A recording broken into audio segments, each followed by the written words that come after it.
About a month ago, I did a video on which game is better between Ocarina of Time and Majora's Mask.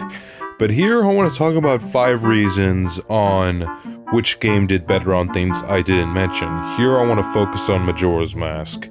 These are 5 things I feel like Majora's Mask did better, and 5 reasons I would say people would prefer this game. Number 1. This.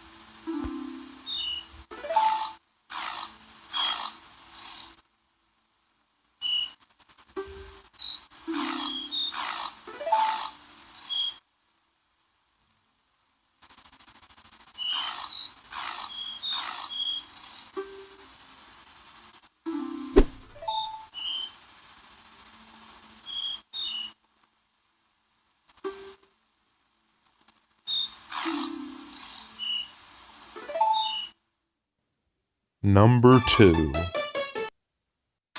The cover art of the game.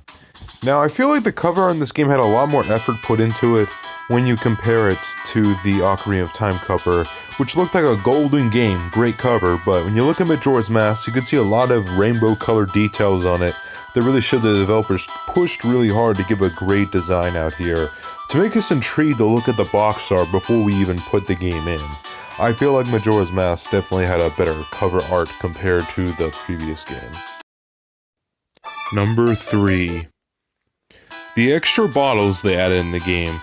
Now mainly there's only 4 bottles you can get in Ocarina of Time, but in Majora's Mask, as far as I've counted, you can collect up to 7 of these things, implying you can carry fairies, potions, the milk you get from Romani Ranch, all these different types of things you get from the game you can carry in all these bottles, and it adds a lot more inventory space in case you need things. The only caveat is that you lose all of it when you rewind time, but it's a good way to stash your inventory in case you need it. It would be a great way of stashing a bunch of fairies when you're dying a lot in the game, and that definitely comes in handy in the later motions, in the later areas of the games, where it just kind of gets really hard. But in other words, yeah, the bottles adds a huge advantage from the previous game. Number 4. The music in this game is a lot more useful than before. In this one you have some songs from the previous games, plus some new original ones as well. The first one you use is actually from the previous game, the Song of Time. Then there's the Song of Healing, which is actually Sierra's song backwards, if you play the notes correctly. Then there's the Song of Awakening, which you use to open one of the dungeons in the game. Then there's the Oath to Order, which you use to summon the giants to help you with the moon. Then there is the Goron Lullaby. Now with this song you're able to put someone to sleep so you can get to the second temple. And of course with the Epona song you use that, well, to call Epona.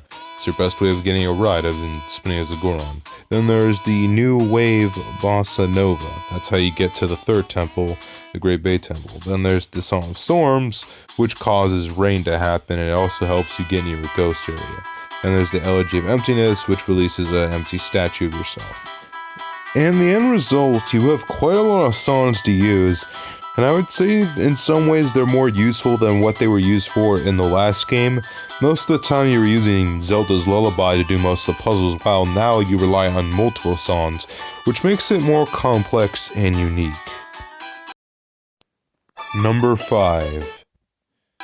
Now, like I mentioned earlier, the Song of Soaring is probably the most useful song here, because traveling in the map is so much faster now. Instead of using the simple songs from the dungeons in Ocarina of Time to go to certain locations, with the Song of Soaring, it can take you to multiple locations around the map, so that way you don't have to go to one location, run to it, you can actually teleport to the closest spot to it, which is way more handy than what they did in the original one. You can almost say, once you use it, you blast away.